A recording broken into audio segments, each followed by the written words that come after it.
Hi everyone. তো দিনটা ছিল 24শে ফেব্রুয়ারি, মানে আমার বেস্ট ফ্রেন্ডের বার্থডে। তাই আমি আর দিদি বিকাল বিকালেই রেডি হয়ে চলে গেছিলাম। আর গিয়ে দেখি আমাদের বার্থডে গার্ল এখানে আমাদের জন্য স্টার্টার প্রিপেয়ার করছিল। এখানেও বেবিকর্ন বানাচ্ছিল। আর গিয়ে দেখি অলমোস্ট ডেকোরেশন কমপ্লিট ছিল, কিন্তু টুকটাক যে বেলুনসগুলো লাগানো ছিল সেগুলোই দিদি একটু হাতে হাতে হেল্প করে দিচ্ছিল।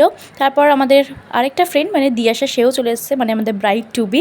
তারপর আমাদের বার্থডে গার্ল একটু রেডি হয়ে গেল। তারপর আমরা গিফট দেওয়ার সেরেমনিটা কমপ্লিট করলাম সব ফাজলামি করে।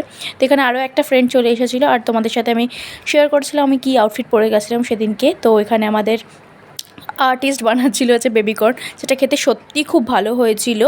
আর দিদি ওখানে টেস্ট করে বলছিল যে কেমন হয়েছে সেটাই। তারপরে এখানে বার্থডে ডেকোরেশন পুরো কমপ্লিট, সবাই চলে এসেছিলো, ফ্রেন্ডসরা, তারপরে ফ্যামিলি মেম্বার সবাই। তারপরে এখানে একটু পোজ দিয়ে ফটো তোলা হয়ে গেল, মানে মেয়েদের যেটা হয় আর কি।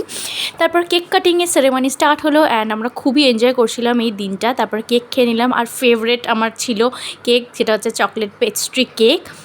এরপর আমরা সবাই মিলে জোর জবরদস্তি করে বললাম যে চল গিফটগুলো যারা যা দিয়েছে সবাই মিলে সেগুলো আনর্যাপ কর। তো এই গিফট দুটো আমি ফার্স্টে দিয়েছিলাম, তারপরে সবাই যা দিচ্ছিলো সেগুলোই আনর্যাপ করছিল। আর যে কটা গিফটস পেয়েছে সব কটাই খুব ভালো হয়েছিল ওর গিফটসগুলো। আর এই গিফট আনর্যাপ করতে করতে খিল্লি মজা করতে করতে রাত হয়ে গেছিলো অনেকটাই। তাই আমরা খেতে বসে পড়েছিলাম।